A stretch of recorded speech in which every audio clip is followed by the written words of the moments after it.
Welcome to SZR Broadcasting Corporation. For today's news, December 13, 2013. Affluenza slammed as defense for a wealthy Texas teen's fatal DWI wreck. Affluenza, the term used by a psychologist to argue that a North Texas teenager from a wealthy family should not be sent to prison for killing 4 pedestrians while driving drunk, is not a recognized diagnosis and should not be used to justify bad behavior, psychologists said Thursday. The term was popularized in the late 1990s by Jessie O'Neill, the granddaughter of a past president of General Motors, when she wrote the book The Golden Ghetto, The Psychology of Affluence.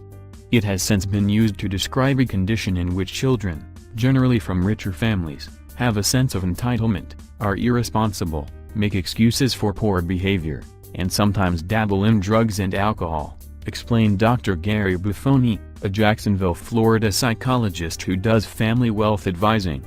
It was also used by an expert defense witness in the trial of the 16-year-old teenage driver, who after confessing to intoxication manslaughter in the fatal accident avoided what could have been a sentence of up to 20 years in prison when District Judge Gene Boyd gave him 10 years of probation.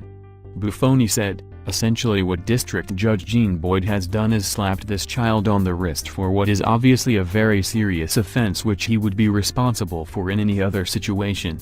The defense is laughable, the disposition is horrifying. Not only haven't the parents set any consequences, but it's being reinforced by the judge's actions." While prosecutors argued for the maximum prison sentence for the June 15 accident, his attorneys said the boy needs rehabilitation, not prison. Psychologist Gary Miller testified that the boy grew up in a house where the parents were preoccupied with arguments that led to a divorce and that he suffered from affluenza. But Buffoni said in a telephone interview Thursday that the term wasn't meant to be used as a defense in a criminal trial or to justify such behavior. The simple term would be spoiled brat, he said. Miller told the judge that the boy's father does not have relationships, he takes hostages. He said the boy's mother was indulgent, her mantra was that if it feels good, do it. Prosecutor Richard Alpert argued in court that if the boy continues to be cushioned by his family's wealth, another tragedy is inevitable.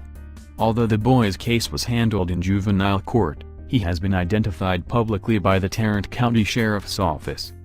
Dr. Sonia Luther, a psychologist who specializes in the costs of affluence in suburban communities, told that her research at Columbia University in New York has shown that 20% of upper-middle-class adolescents believe their parents would help them get out of a sticky situation at school, such as being caught for the 3rd time on campus with a bottle of vodka. The judge's sentence reinforces that belief. Luther asked, "What is the likelihood if this was an African-American, inner-city kid that grew up in a violent neighborhood to a single mother who is addicted to crack and he was caught 2 or 3 times?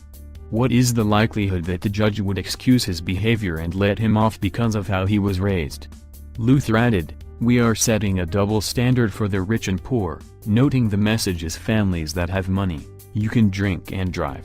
This is a very, very dangerous thing we're telling our children." Authorities said the teen and friends were seen on surveillance video stealing 2 cases of beer from a store. He had 7 passengers in his Ford F-350, was speeding and had a blood alcohol level 3 times the legal limit, according to trial testimony. His truck slammed into the 4 pedestrians, killing Brian Jennings, 43, Brianna Mitchell, 24, Shelby Boyles, 21, and her mother, Holly Boyles, 52. The judge decided the programs available in the Texas juvenile justice system may not provide the intensive therapy the teen could receive at a $450,000 a year rehabilitation center near Newport Beach, California, that the parents would pay for. Scott Brown, the boy's lead defense attorney, said he could have been freed after 2 years if he had drawn the 20-year sentence. Instead, the judge fashioned a sentence that could have him under the thumb of the justice system for the next 10 years. For more news and reviews around the world, visit and subscribe to our YouTube channel at www.youtube.com/szrbctv.